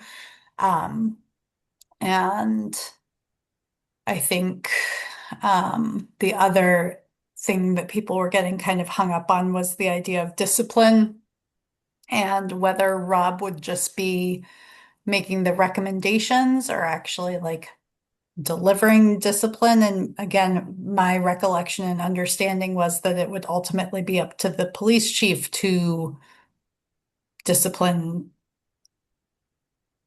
you know, and whether or not that means that he accepts the recommendations of the Rob is something different. But, I think there was a lot of confusion, it sounded like, and some of it seemed like based in concerns that didn't need to be concerns had there just been a more thorough or a refreshed reading of the documents. But I do think so. I mean, it was Hala Lord and Amber Cano Martin were certainly in support of the investigatory model. and Lynn Griesmer and George Ryan were leaning towards the review board. And then I think Anna Devlin Gauthier was kind of wavering. I think she saw merits in both. So I do think that I can reach out to either Hala or Amber and just say, like, is there anything additional that it would be helpful to remind the committee of in a letter? Like, I don't mind just like taking the points that they were kind of having contention over and like just copying and pasting from the bylaws that we had submitted to just say, like, you were upset about these things that aren't actually things you need to be upset about based on what's written and in front of you. Yeah. I don't And mind doing that. And I think you should include Anna in that too. Yeah. You know what I'm Yeah. saying? When you reach out, reach out to Hala, Amber, and Anna. Mhm. And like you said, to kind of point it out in the bylaws. And like you said, at the end of the day, in terms of discipline, it was like the resident oversight board could make the recommendations, but ultimately it would be Chief Ting, and then I don't even know if the town manager would also be Mhm. involved, but it would be ultimately them that would make the decision in regards to the ultimate decision in regards to discipline. Right. But they could still make a recommendation, dealing with it because usually it's the appointing authority, right? Right. Who is the supervisor or whatever that would ultimately need to make the decision in regards to discipline. Mhm. Yeah. So I don't know why there's so much confusion around it. And in regards to the resident oversight board, I mean, they do understand what's the reason for the resident oversight board, which is to make sure that it's a board that is going to be an objective, impartial board that's going to be looking at complaints that are brought forward against the APD and CREST, because obviously it's APD and CREST, to be able to impartially and objectively look at these complaints. So them thinking that then the board itself is going to be biased totally defeats the purpose of the board in of itself. So I don't understand that reasoning. You know what I'm saying? Why they're questioning the impartiality and the objectivity of the board. Because Right. again, if they're questioning that, it's because they're already thinking that the board is there to target the police or to do Mhm. anything like that, which is not the case. The Yeah. board is there to be an objective and impartial place for community members to bring the complaints so that the complaints can be objectively and impartially addressed and followed up on. Well, and like what they do now is the police investigate themselves. So how is Themselves. that not biased? Like it's not okay to Exactly. have the community bias, but like the police Yeah. can have the bias. Like Yeah, but there wouldn't be any bias though. But right. that's the part there though. That's the part there that's like that they're not understanding that there's no bias on Right. the fact of the board in and of itself, because these would be members that would be chosen Mhm. to deal with the mission, right? If you Right. have the mission and the vision of the board, then whatever members are going to be selected have to follow that mission and vision, which part of it would the foundation would have to be objectivity and impartiality, Right. not targeting one way or the other. Because Mhm. obviously this is the work that I've done when I was Yeah. with the Director of Equal Opportunity and Diversity at UMass. Is you always have to have you have to have Mhm. an impartial investigation. If not, your investigation is thrown out. Mhm. Now, so that's the essence of the board. Now, the police investigations, yeah, that should be thrown out because it's the police investigating themselves. Right. The board is not that they're investigating themselves, they're investigating community complaints that are coming in. And the community has a right to have impartial, objective decisions and investigations made on behalf of whatever they're dealing with and their concerns. Right now, they're not getting that at all. So that's what I'm saying. I don't understand how, you know, the town councilors, who are discussing this aren't understanding the essence of the resident oversight, which is concerning. So, yeah. But yeah, a reminder would be good. I can do that. I mean, Do you I know, didn't know until after I think public comment had already gone that that they were discussing it, so I didn't get to say anything, but I did hop on to listen. So No, thank God you did because it was good. Do you know though when so they're going to meet again? Did they say any timeline in terms of when they're going to be? Because from so and again, like did they kind of describe what it is that they're charged to do? So are they the ones that are going to be bringing back to the town council to say yay or nay in terms of the review, or are they just going to go back to the town council and say, well, we think the review is this, and we think the investigatory is this? And now town council, you decide, or are they deciding and just saying we support this? Do we I have any will clarity? double check with that Yeah, because I thought that their role was just to say either would be whatever it is actionable. There are three big buzzwords that they have that I can't remember right now. Like, yeah. Yeah, but but it would be good to get clarity around that yeah, and then, and then the timeline. yeah.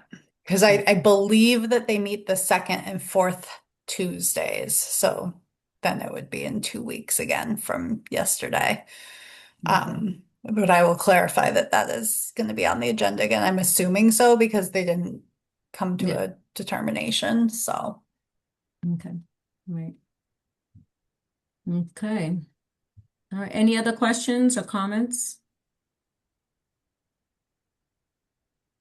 Okay, then let's go to the ICE updates, sanctuary city bylaws. So I guess I'll just start it out in terms of that. I mean, when Camille and we were just touching base, that basically over the past month, because as you all remember, the Human Rights Commission and CSIJC, we have been talking about inviting Chief Ting and or any of his delegates to come and meet with us around how are they interacting with ICE, because we're very concerned in terms of ICE in our community and the fear, the outright fear that our community members have because of ICE being in our community.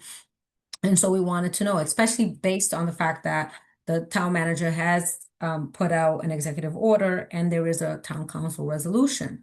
And so that was how we left it last time when we were going to do that. But then, we got some information that the town council wanted to meet with the town manager to ask how municipal employees were engaging with ICE. And at that point, we were just like, well, we want, this meeting to be in conjunction with the Human Rights Commission and CSIJC, since we already going to tackle the same issue. And so that's how everything came about. And I want to really shout out Town Councilor Jill Brevick, who, really did all the legwork in terms of bringing it forward in the town council and making sure that this meeting would take place. So I'm really, thankful to her. And so now it's June 8th at 7:30. And we've been asked by Mandy Jo, the president of the town council, to send in questions that will be presented to the town manager and or his delegates. I'm assuming the Chief Ting would also be at that meeting. I'm not sure, but it says that they're inviting the town manager. And so, we have, a certain date that we need to provide our questions to them. So for me, one of the things that, I already had kind of sent to Allegro was just to make sure that our questions that we provide, that hopefully they're not going to get watered down or repurposed, or sometimes what they do is they say, well, if so-and-so has already asked some more similar question, we're just going to ask this question. And no, I want our questions to be asked. So, we need to kind of decide as a committee, how we're going to submit the questions, right? Because I think we just submit the questions as a committee. We need to look at, and I know I haven't looked, I just did a quick thing, but I haven't really looked at the resolution again, as well as the executive order.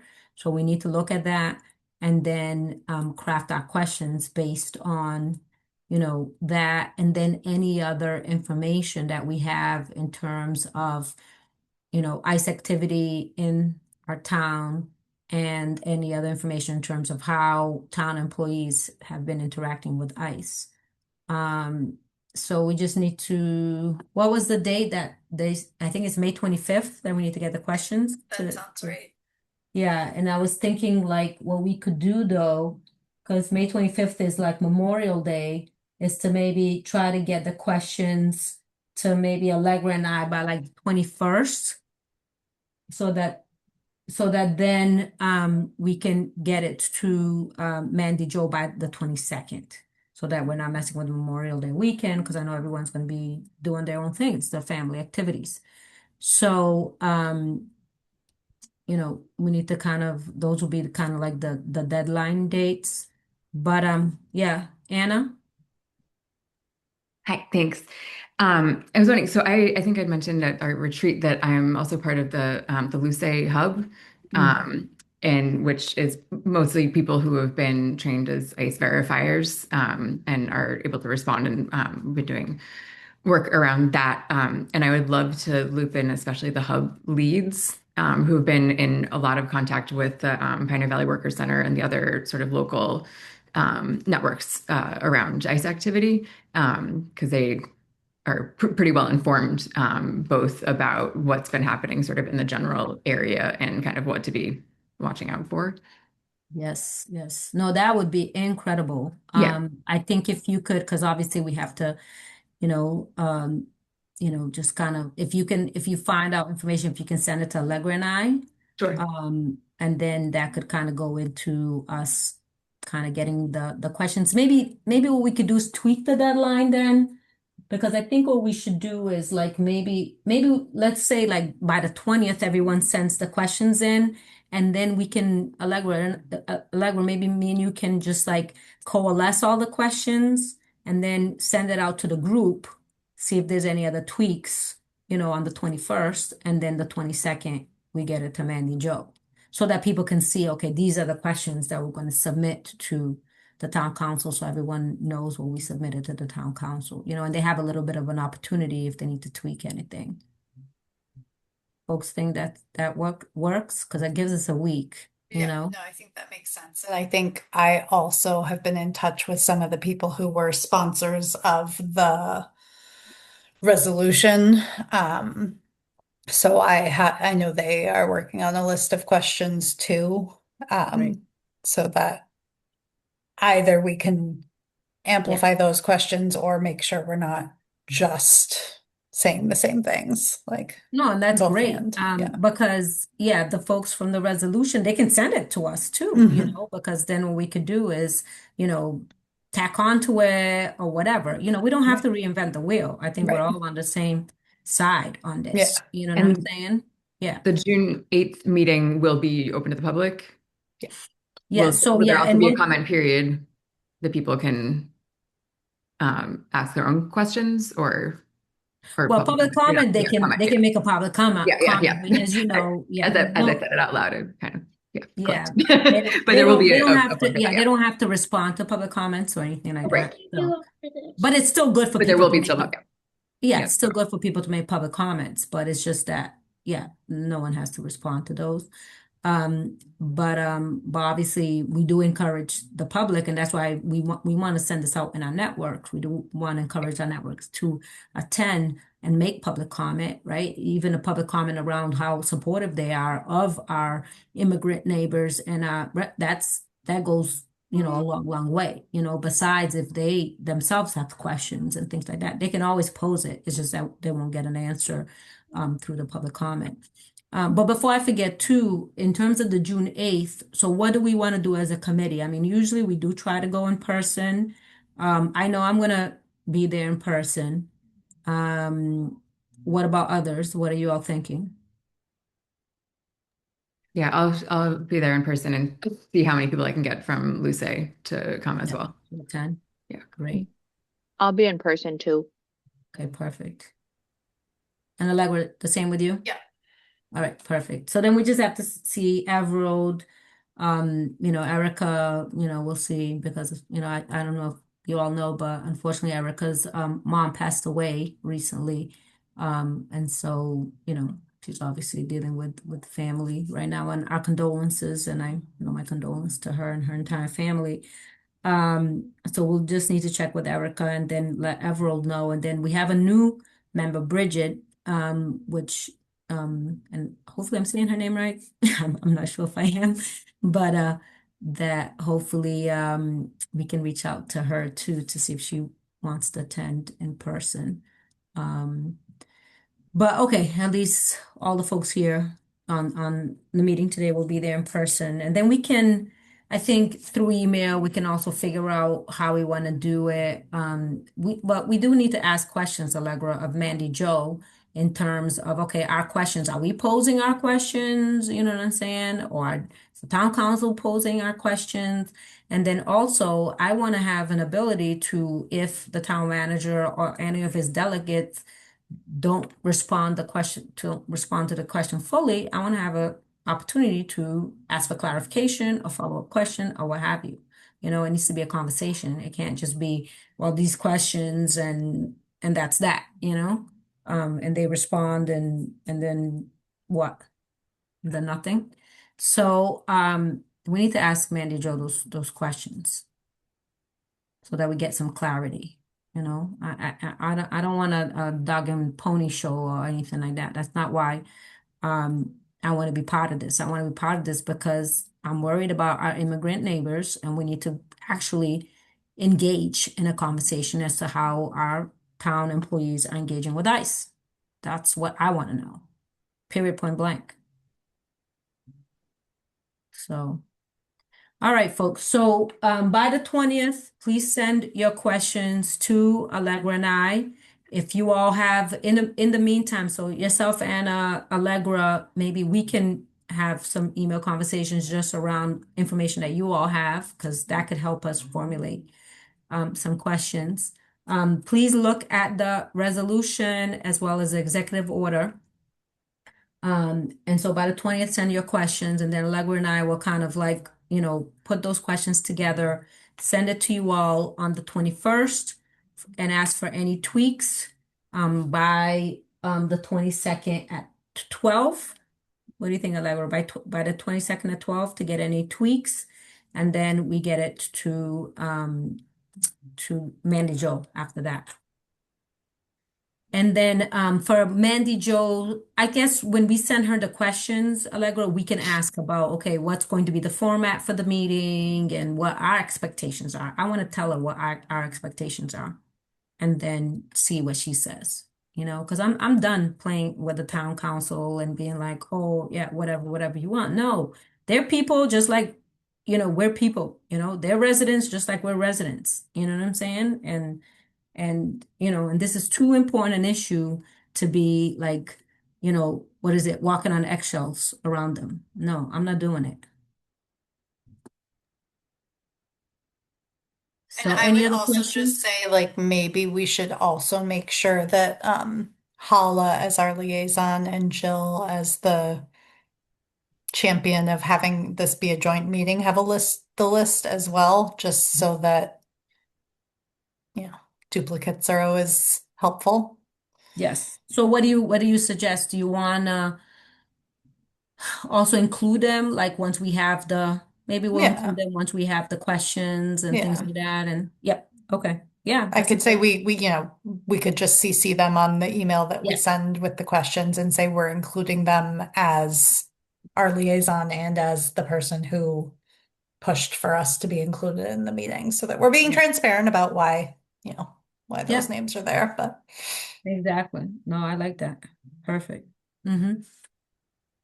Any other comments, suggestions, questions? All right, awesome. All right, we already talked about the flyer response. Then it's the Youth Empowerment Center funds, location, any other, because you know, obviously for me, I was dealing with the racist response and then also, you know, hoping to get this joint meeting around ICE. So I didn't have any time to contact the town manager around the Youth Empowerment Center, but does anyone have any updates in regards to that? I mean, the only thing that I can say is that the group of students I'd been talking to at UMass seemed to have kind of backed off of the idea of supporting the Youth Empowerment Center at that location. It was unclear whether there was some idea about putting housing there that was lucrative to Mhm. the student population or not, but there's also the question of the school committee still has to give the space up. And the town, I guess I was not there, but there was a District 3 meeting recently. And Anna, were you there? I was not able to make it that day Uh, because I had family in town. I did get the notice of that a few yeah, days before and forwarded it to Camille and Dan because I did notice that the police were going to be there and Cress was not, right. which was surprising. Yeah. Victory. And so I guess at that meeting, the assistant town manager was there and was talking about how basically Amherst Recreation is planning to move to Wildwood because they're getting kicked out of the middle school because of the sixth grade academy moving to this middle school. So it sounds as if the town might have plans for the space, despite not being in control of the space yet, but also that the plans for the space are not to sell it to a developer for housing quite yet. So that There there could be synergies with Amherst I Rec, you I know? see it as like a small slice of hope that like maybe there is room to have that conversation about, well, the rec department could be one of many that can function there, and like in a sense rec and youth empowerment can be complementary, but obviously we want to make sure that the spirit of the recommendation of CSWG would be respected if there's going to be a shared space. Yeah, well, shared but separate. Yeah. Not, yeah, no, no, no, no. We don't want any commingling with the rec department because they do not have the same mission and Yeah. vision as the Youth Empowerment Center. Youth Empowerment Center is a whole different center from what, rec does. So yeah, just from the few conversations we've had with rec, I don't know if they fully understand, the full vision around social justice and equity, inclusion, and so on and so forth. So, and I'm not knocking them. I think obviously they do their thing, but youth empowerment is a whole different thing, and it's youth led, and youth centered, and around youth empowerment, right? In terms of liberatory visioning and so on and so forth, for our young people, which is a whole different thing in terms of what rec focuses on. So I think I can follow up with the town manager, just like I've done in the past, but I also want to follow up with how I'll follow up with Hala and I'll follow up with Jill to see in regards to the Youth Empowerment Center and the location, because it seems as if, like you said, if rec is already saying that they're going to be going to the new space, that means that there's already some movement there. So why isn't Youth Empowerment Center getting a space? The Youth Empowerment Center should have been one of the first priorities for that space, as far as I'm concerned, given that we've been fighting for this since, 2021 when the recommendations came out. So, no.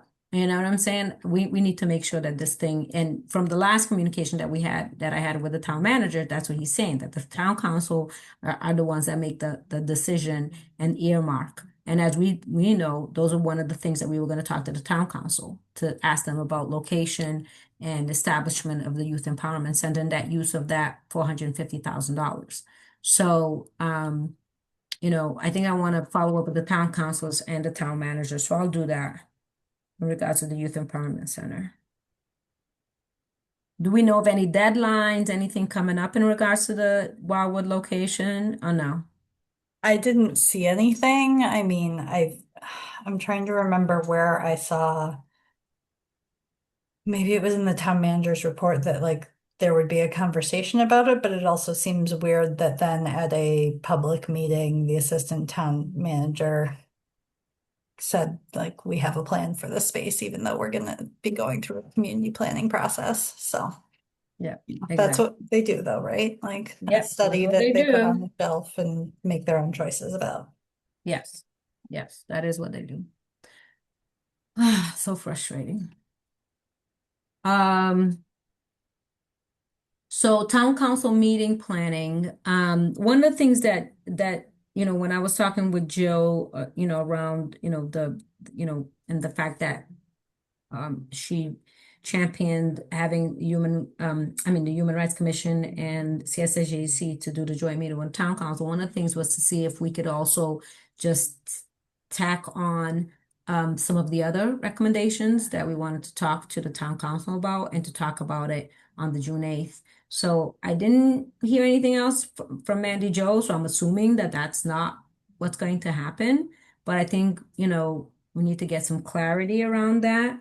Um, I feel like I don't like that idea just because I feel like then it will be really rushed. And I know that part of our issue in the past has been that we're always like put at the last minute. So I would love, as much as I don't want to go to another meeting, like I'd rather have a separate space for just CSSJC charge related things.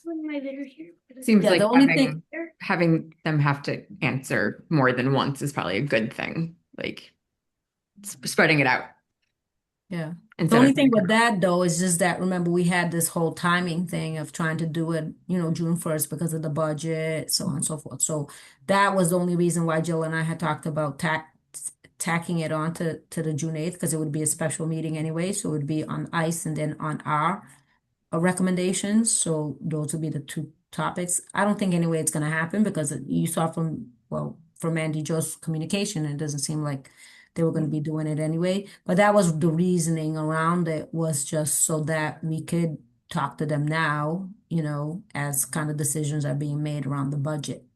But yeah, I mean, we're gonna have to ask for another meeting anyway, but so we have to figure that out. So you all are good with it being any other time, I guess? Yeah, I mean, seems like it's gonna have to be, so. Yeah. All right. Okay. Well, when I follow up with Jill around the Youth Empowerment Center, I'll ask her about that too, because I've been meaning to ask her anyway. So, okay. Yeah. All right. Alrighty. Um, and then, wow. All right. We're to the point of our second public comment. Let me see here if we have some folks. We do have two people in the audience. I don't know if any of them want to make a public comment. We do have one person. Alewa, could you bring her in?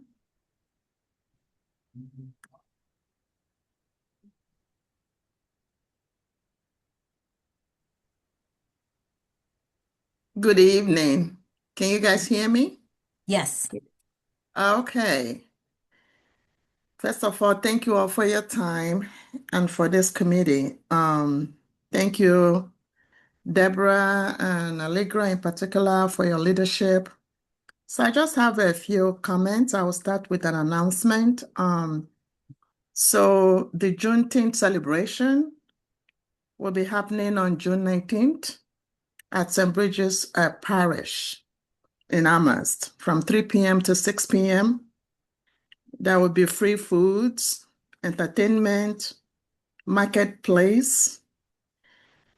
For the first time, the event will also feature award for extraordinary leadership award. And for this year, it will go to Kathleen Anderson. We're also going to be recognizing a youth for youth excellence. We've been doing that for a couple years now. Additionally, we'll be doing some reading of Frederick Douglass writings. So I want to thank the sponsors of the event, and we received, good amount of money this year to do the celebration that is being hosted by my group, Black Business Association of Amherst Area, and also Sankofa Gumbo. It's an organization that was formed by the Shabazz family. So that's one announcement that I have. Moving on, I want to thank Camille for her leadership with CREST program. I continue to feel frustrated about the disrespect of underfunding the department. So I just want to, I don't know if I'll be able to even listen in tomorrow. What time is that happening again? 3:30. Do we know? 3:30. 3:30. Oh, gosh. Okay. Um, so I do want to mention that someone from from Amherst had attended a conference and was really surprised by how some towns and community cities are trying to replicate, CREST program. And though Amherst, already has it, it's still not well funded. And that's not okay. Regarding the June 8th joint meeting that, CSSJC, the police, and the town council are going to have, I like the idea from Deb about making sure that even after submitting the questions, you guys should be allowed to, to do a follow-up question. I have a lot of reservation in terms of submitting questions ahead of time. But if that's what Manager wants, it is what it is. But I will hope that they will let you guys read the question and not try to summarize it for you guys or send you guys the responses. Because the whole point of the open meeting is so that it can be recorded and people can watch in the future if they're not able to make it. So I trust you guys that you will push back if they try to marginalize you guys. And so I debated tonight whether or not to mention the hate letter. All I can say is that I'm very disappointed the way our town government leadership has handled the racist letter written to, against the, Black resident in this town. And I feel that the lives of Black residents in this town is not a priority for our government. And I just feel I'm also disappointed with some of our white residents, like there is no outrage, to support, Black residents. And I wouldn't say that I'm surprised, but I just feel disappointed because Amherst pride itself has been very liberal and welcoming. And to me, if the hate letter isn't enough, what else is? I don't care whether the letter is fake or not, but I'm not feeling that my local government is supporting people who look like me in this town. So I want to put that out. I hope that whatever investigation that the town manager is doing, that he will be transparent, so that, resident will know the effort that they put it in. I'm also disappointed that the chair, the president of town council, Mandy Joe, has remained silent on this issue. Has remained silent, and yet she is the chair of the town council government. And the last thing I want to say about this is that why is the town manager and the police chief, why don't they want to release the letter? Why? Because if this is were the other way around, if it were a white person, a black person, if it were, I shouldn't say that. If the letter was directed to white people in this town, the outrage would be incredible. And the letter will be released. And so why is the letter not being released? For the resident to read for themselves and come up with any conclusion they want, especially with our Black resident. I don't understand that. I don't understand the logic. Besides that, the lives of Black people in this town is not a priority. That's the only thing I can come up with. I mean, this country is built on racism.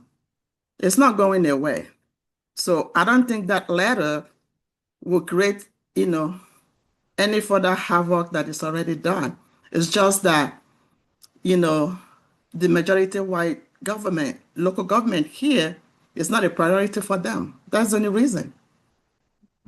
Thank you all for your time and what you do. Thank you, Ms. Pat. Let's see if there's anyone else. All right. I don't see anyone else wanting to make public comment. Any items not anticipated?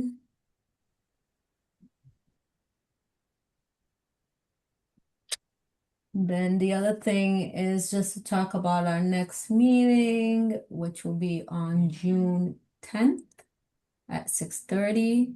Allegra, I know you usually send out the draft agenda items. So if you have any other agenda item, just please send it to Allegra before our meeting. Usually we try to send that in at least by the 5th so that, she can get it to Camille and Angel, who support us while our liaisons. And then, we'll be meeting with the town council on the 8th. So that week, we're going to have 2 meetings. We'll have the meeting with the town council, HRC, and the town manager and his delegates. And then we'll meet on the 10th, which in a way won't be a bad thing because then we can process that meeting. So that definitely needs to be one of the agenda items, so how the town council meeting went.